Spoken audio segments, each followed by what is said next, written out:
Total ada 6 dagang kretek baru yang dibuat Idrus Muria setelah kretek merdeka. Sejatinya keenam-enamnya tidak ada yang laris manis di pasaran. Idrus Muria sebenarnya praktis hanya menghabiskan modal saja demi menciptakan satu kretek yang tak bisa dikalahkan oleh sejagat.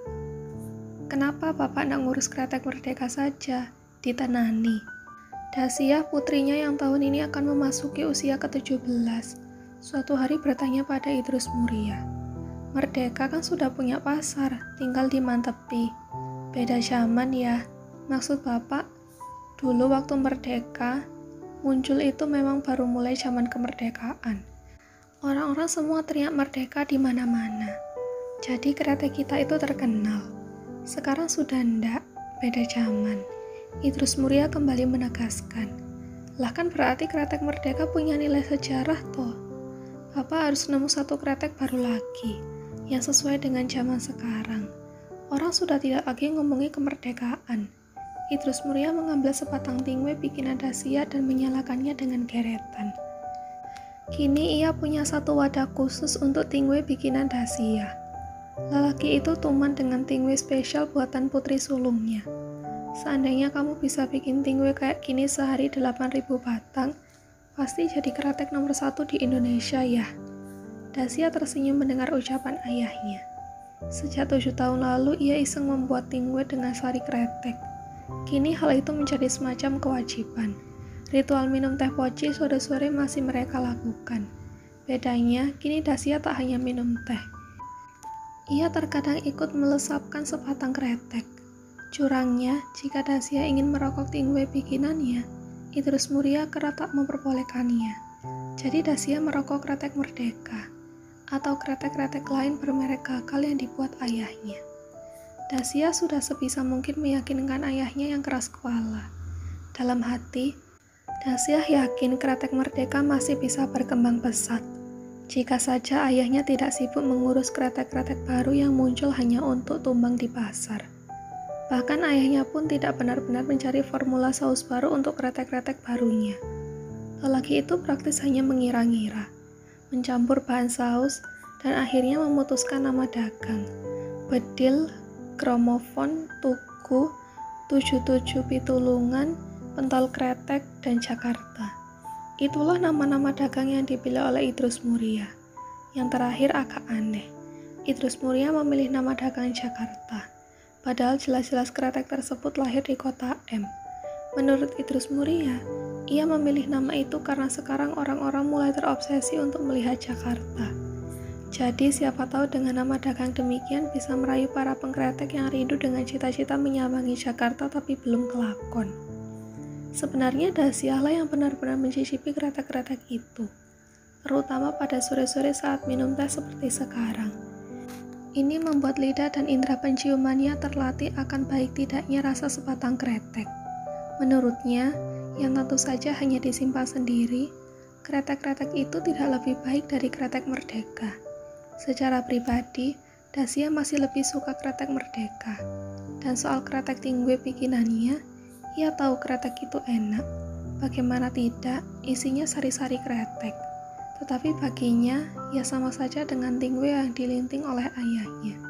Kenapa ayahnya bersikeras tingwe dengan jilatan ludah Dasia lebih enak? Dasia juga bingung. Mungkin suatu hari Dasia pernah berteori sendiri. Itu karena dia terlalu familiar dengan rasa ludahnya sendiri, sehingga ia tak menganggap tingwe bikinannya lebih manis. Idrus Muria begitu mempercayai putrinya. Dia tentu saja telah lama memberitahu rahasia campuran saus kretek merdeka, juga kretek-kretek lain yang gagal di pasaran. Ketika tiba waktunya menerima setoran uang hasil penjualan, Idrus Muria yang kadang malas pun menyuruh orang-orang setor ke Dasia. Berangsur-angsur dari sekadar cuma dititipkan uang saja, hingga Dasia akhirnya membuat pembukuan merdeka. Dia juga yang memisahkan antara uang yang harus diputar untuk produksi merdeka. Ini adalah uang yang tak bisa diganggu-gugat dan uang keuntungan yang diperbolehkan Dasia untuk ayahnya bereksperimen dengan kretek-kretek baru, dengan campuran saus baru pula. Dasia praktis menjadi kepercayaan Idrus Muria. Gadis itu mendapat kecerdasan dari ibunya dan keulatan kerja dari ayahnya. Selain itu, Karena sikap Idrus Muria yang cenderung memberi kebebasan bagi putrinya, telah menjadikannya gadis yang mandiri, berani berpendapat. Sebuah kombinasi yang unik untuk perempuan di zaman itu. Sudah cukup, Bapak tidak bisa lagi bikin kretek baru. Demikian suatu hari Dasia berkata pada ayahnya yang berniat membuat satu nama dagang kretek baru lagi. Dasia sudah menghitung-hitung uang mereka, dan sebenarnya dia telah mencatat ayahnya untuk eksperimen kretek baru. Sekian kali percobaan dan sekian kali gagal, sudah cukup mengajarkan Dasia agar bijak pada keuangan mereka. Tetapi tidak halnya dengan Idrus Muria. Tapi kali ini Bapak yakin banget akan hasilnya ya. Kalau Bapak bikin kretek baru lagi, itu berarti ngambil modal dari Merdeka. Kalau gagal, itu berarti Merdeka tidak akan bisa produksi lagi. Kita mau makan apa? Buru-buru kita mau dibayar pakai apa? Dasia tegas. Inilah sikap yang tak pernah disangka-sangka oleh Idrus Muria bakal dipunya putrinya. Terus gimana? Idrus Muria diam-diam mengakui yang dikatakan putrinya benar. Tapi toh dia berkeras. Kalau Bapak bisa nemu pemodal ya silakan, tapi yang pasti jangan ngacak-ngacak modal kretek Merdeka.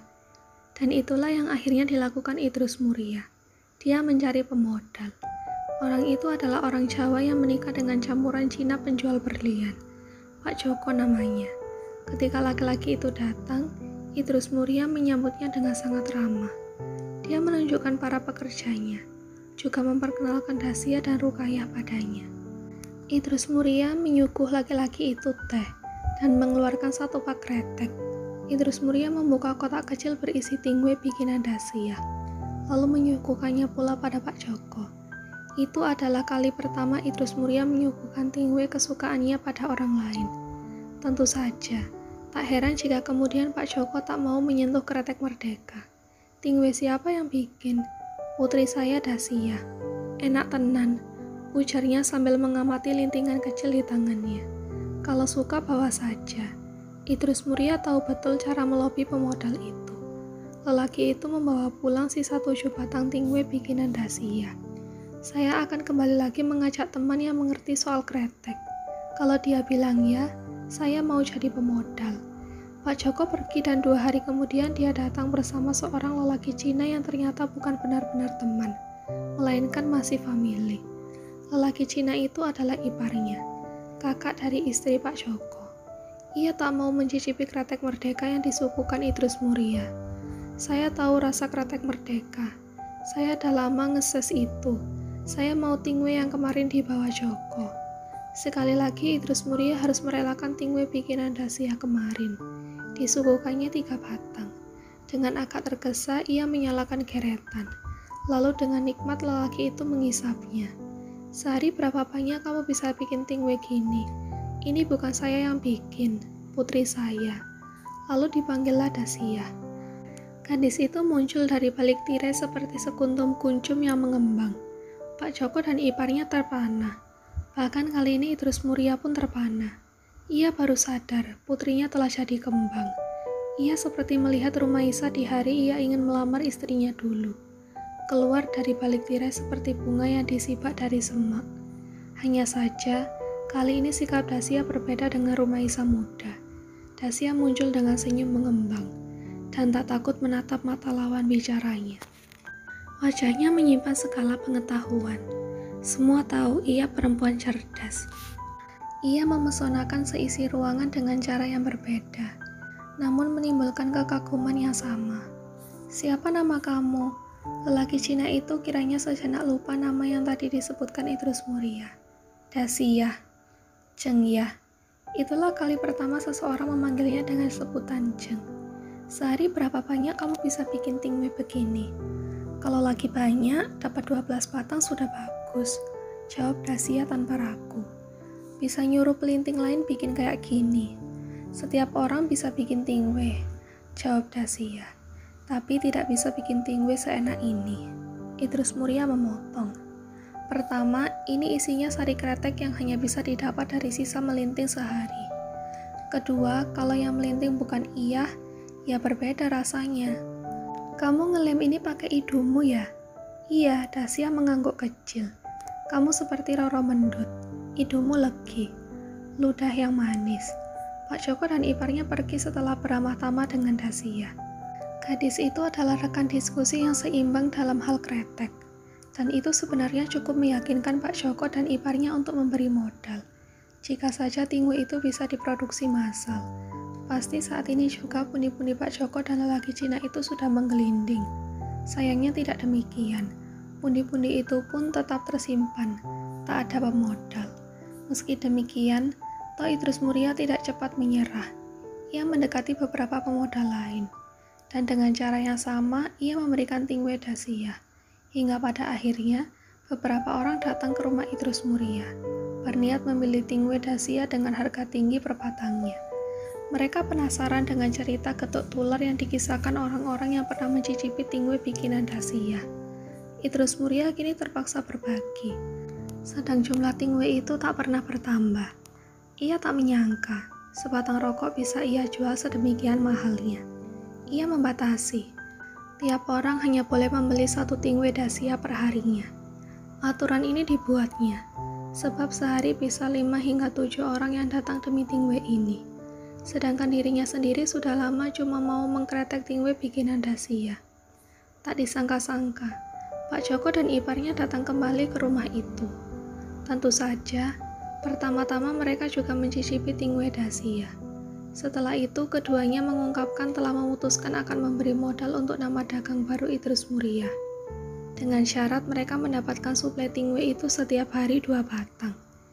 Idrus Muria tentu masih berkewajiban mengembalikan pinjaman modal itu. Idrus Muria sebetulnya agak heran dengan pemodal barunya itu. Ia orang Cina yang mau menanamkan modalnya kepada seorang pribumi Jawa sepertinya. Padahal ia tahu betul pesaingnya antara pengusaha kretek pribumi dan Cina lumayan ketat. Bahkan ia ingat dulu Pak Trisno, orang yang pertama kali memperkenalkan Idrus Muria pada kretek. Pernah cerita bahwa di tahun 1918 di Kudus, sempat terjadi kerusuhan antara pengusaha kretek pribumi dengan pengusaha kretek Cina. Saya tidak peduli kamu Jawa atau Cina. Yang pasti, kalau saya bisa dapat untung di situ, kenapa tidak? Ujarnya. Jelas bagi Idrus Muria berarti lelaki itu mengharapkan keuntungan. Di sini Idrus Muria agak terbebani. Apalagi percobaan kretek-kretek sebelumnya gagal. Bagaimana kalau yang ini gagal juga dan ia terpuruk utang? Kalau saya jadi sampean, saya akan ke Gunung Kawi dulu. Berdoa biar dapat petunjuk. Sambung lelaki Cina itu. Awalnya Idrus Muria agak enggan harus ikut-ikutan ritual Gunung Kawi segala. Tapi kemudian ia berpikir, demi menunjukkan keseriusannya pada pemodal, sekaligus menghormati kepercayaan yang telah diberikan kepadanya, Idrus Muria memutuskan pergi ke Gunung Kawi. Sebuah bis membawanya keluar dari kota M menuju Yogyakarta. Lalu dari situ lebih mudah mencari bis ke Malang. Dari Malang harus berganti kendaraan lagi hingga akhirnya tiba di Gunung Kawi. Itu adalah pertama kali Idrus Muria ke tempat itu. Meski ia sudah sering mendengar orang-orang Cina dari kota M banyak yang kerap mengunjungi makam pembantu Pangeran Diponegoro, Mbah Joko di gunung itu. Sesaat Idrus Muria merasa dirinya berada di negeri asing. Kanan kirinya penuh dengan arsitektur Tiongkok. Dan tentu saja lebih banyak orang-orang bermata sipit dan berkulit kuning di situ ketimbang orang Jawa seperti dirinya. Beberapa penduduk tanpa segan menawari kamar di rumahnya untuk disewa. Kelihatannya penduduk di situ mendapatkan penghasilan tambahan dari kunjungan orang-orang ke Gunung Kawi. Sebelum Idrus Muria bisa melihat makam yang dimaksud, ia menaiki tangga yang lumayan curam. Meski penuh dengan orang, tetapi suasana di situ henyap, hening senyap.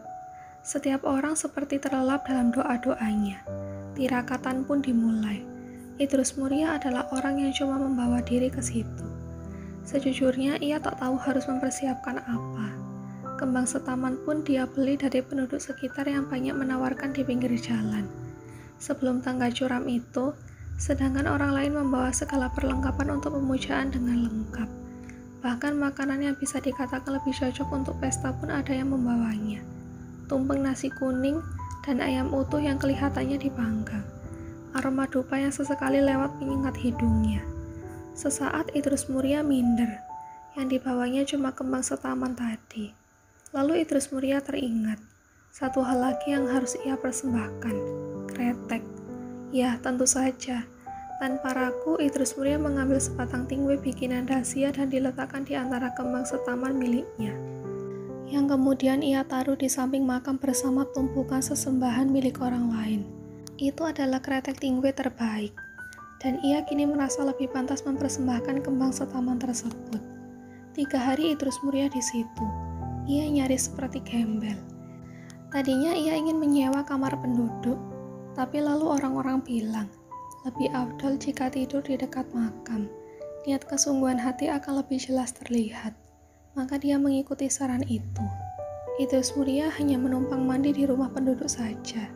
Tapi kemudian dia malah merasa terbebani dan bodoh. Ia bertanya-tanya sendiri, kenapa dia melakukan ini semua jika tak jelas juntrungannya. Dengan pikir itu pula, Idrus Mulia tahu hatinya kurang tulus. Hanya ada satu hal yang kini membuatnya lebih tulus. Ia harus hidup lebih teratur. Akhirnya Idrus Mulia memutuskan untuk menyewa kamar penduduk. Ia bisa tidur dengan nyaman, mandi kapanpun ia butuh, makan dengan benar. Sebab di situ juga disediakan fasilitas makan oleh pemilik rumah. Benar saja, ia merasa lebih khusyuk ketika berdoa.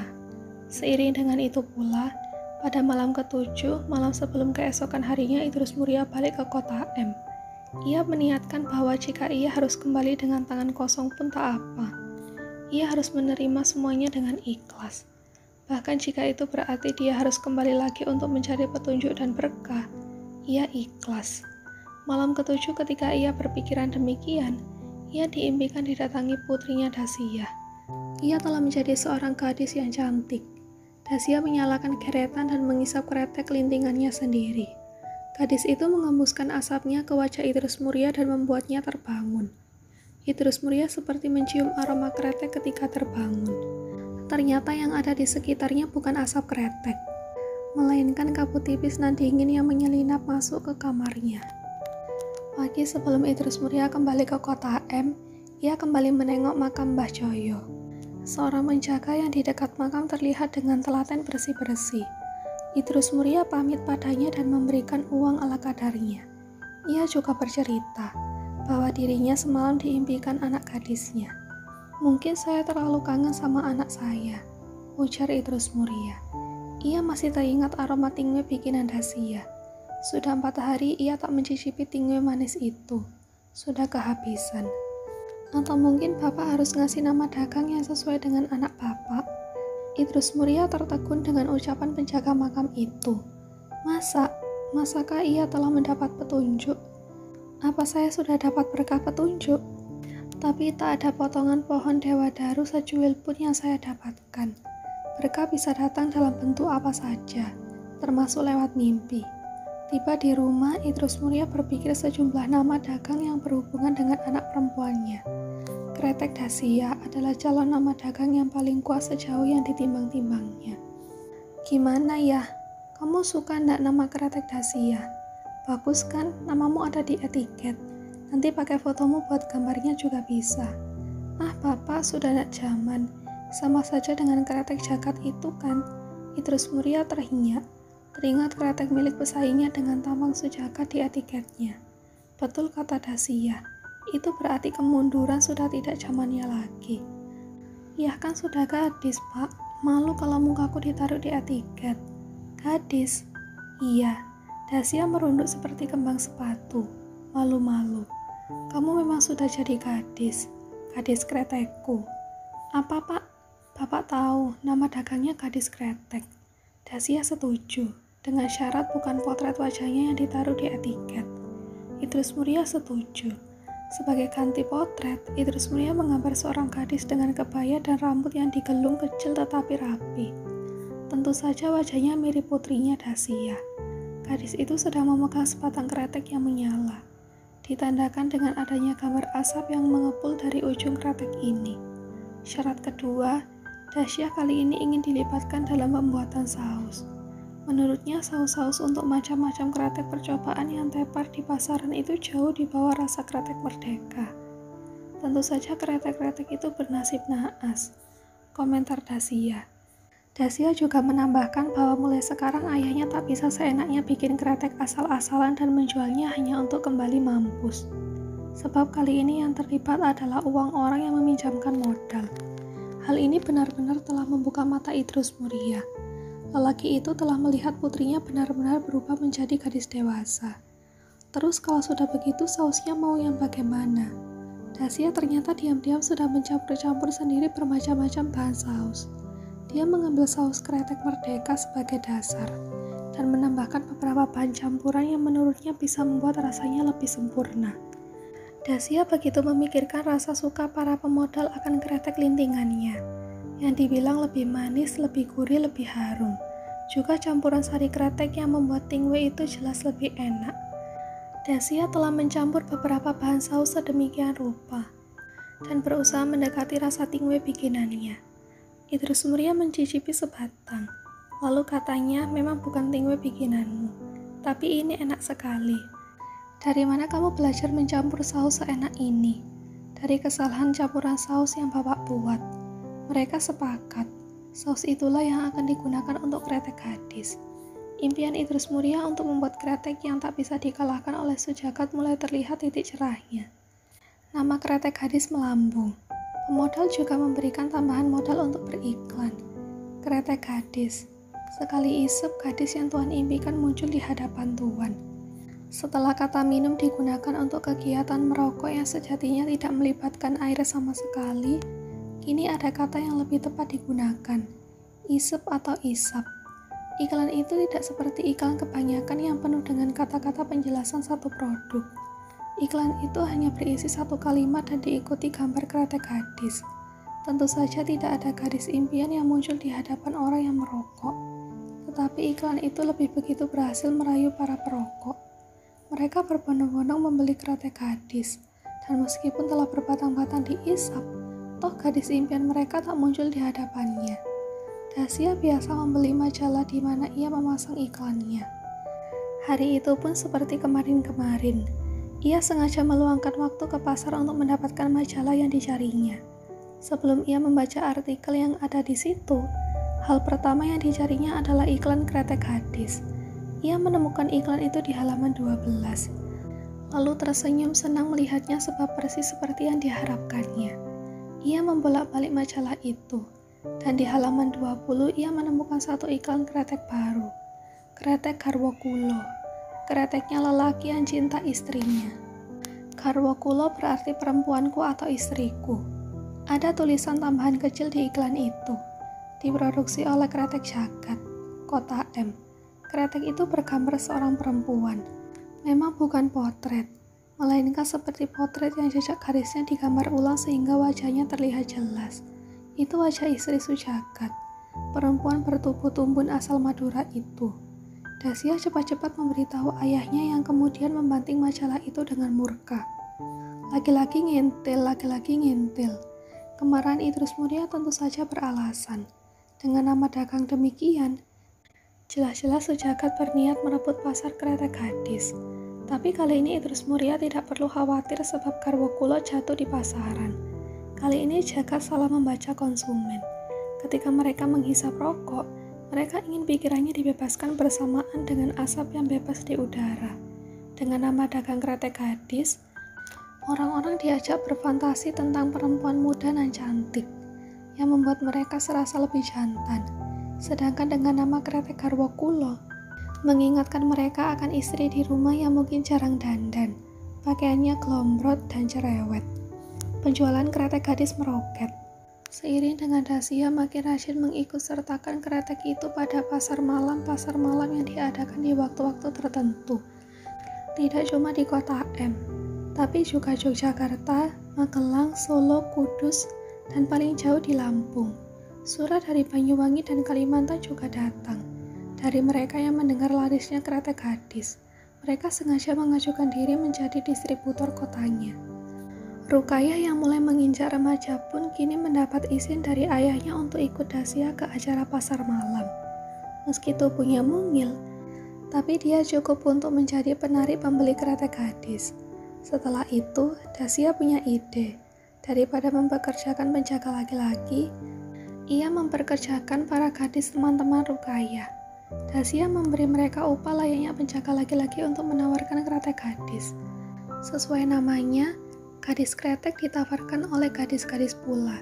Setelah itu beberapa perusahaan kretek lain yang juga biasa ikut buka stand di pasar malam pun beralih mempekerjakan para gadis untuk menawarkan kreteknya. Karena kota M adalah kota kecil, maka paling banter setahun sekali pasar malam digelar di sana. Biasanya menjelang 17 Agustus. Ketika tiba saatnya, tentu saja Dacia mendaftarkan kretek gadis sebagai salah satu stand yang akan dibuka. Dacia menjadi demikian populer di kalangan orang-orang pasar malam. Semua tahu, jika ada satu-satunya perempuan yang mengelola sebuah stand kretek dengan serius, maka dia adalah Dacia atau Zheng Ya. Demikian semua orang biasa memanggilnya kini. Hari itu adalah hari kedua pasar malam diadakan di kota M, ketika seorang pemuda dengan buntalan dan baju lusuh datang ke pasar malam. Dengan uang sekadarnya, ia membeli sebungkus pecel untuk makan malam. Lalu dengan sisa uangnya, ia mendatangi kios kretek gadis. Hanya karena para pelayannya adalah para gadis, adalah alamiah bagi lelaki muda seusianya tertarik dengan para perempuan yang melayaninya. Kretek gadis, Mas, sapa Zheng Ya ramah. Pemuda itu merogoh kantong jaketnya yang lusuh. Hanya sebuah koin 5 perak yang ditemukannya. Tentu saja, ia tak mampu membeli sebungkus kretek. Dan karena itu pasar malam, tak dijual pula kretek-ketengan. Gimana kalau ikutan main gelang-gelang saja? Tawar Zheng Ya. Meski itu senyatanya rayuan marketing belaka, toh pemuda itu merasa harga dirinya tertantang. Apalagi Zheng Ya menyunggingkan senyum seusai berucap demikian. Ia memberikan 5 perak itu pada Zheng Ya. Dan 5 gelang didapatnya untuk dipemarkan pada pasaran yang telah dijajarkan di hadapannya. Jika ia beruntung, ia tidak hanya akan mendapatkan sebungkus kretek, tapi ada pula bermacam minuman botol, boneka, dan gula-gula kapas. Lemparan pertama gagal, Zheng Ya yang tersenyum. Lemparan kedua gagal, pemuda itu melirik ke arah Zheng Ya. Dicoba lagi, masih ada 3 gelang. Ucap Zheng Ya sebetulnya bermaksud memberi semangat, tapi ia seperti ditantang gelut oleh seorang gadis cantik. Ketiga, keempat, dan kelima gagal. Ya sudah, terima kasih. Pemuda itu melangkah pergi. Tapi kemudian Zheng Ya memanggilnya. Mas, sebentar. Kenapa? Ini. Zheng Ya menyodorkan sebungkus kretek gadis padanya. Jangan. Tidak apa-apa, ambil saja. Anggap saja Mas menang lempar gelang tadi. Pemuda itu celingak-celinguk. Nanti kamu dimarahi bosmu. Saya bosnya. Jadi tidak ada yang marahi saya. Pemuda itu heran. Ini standmu. Iya, pemuda itu menerima kretek gadis dan pergi dari situ. Hari-hari selanjutnya, Zheng Ya melihat pemuda itu beredar di sekitar situ. Ia kadang mengangkat barang-barang disuruh oleh para pemilik stand. Kadang pula ikut membantu mendirikan sebuah stand jika hari mulai petang. Juga menutup stand jika hari menjelang pagi. Zheng Ya memperhatikannya. Tiap hari pemuda itu bertemu muka dengannya. Ia akan mengangguk kecil tanda hormat. Ia pemuda yang rajin, batin Zheng Ya. Hingga di satu kesempatan, ia membantu Zheng Ya menata standnya dan itulah kesempatannya bertanya pertama kali. Siapa namamu? Raya, Suraya. Aku Zheng Ya, benar kan? Raya memutus ucapan Zheng Ya. Gadis itu tersipu sambil mengangguk. Selayaknya seorang yang sedang naksir, ia telah melaksanakan PR-nya, mencari tahu siapa gadis yang disukainya. Sejak kejadian itu, Suraya lebih sering menunggu Zheng Ya datang untuk membuka stand kretek. Jikapun ada yang lebih dulu tiba dan meminta jasanya, ia selalu beralasan sehingga ketika Zheng Ya datang, dia tidak sibuk apa-apa dan bisa membantunya membuka stand. Seminggu kemudian, semua orang tahu kalau Raya hanya bekerja untuk kretek gadis. Tanpa Raya minta, Zheng Ya juga memberikan uang sekadarnya untuk Raya sebagai upah.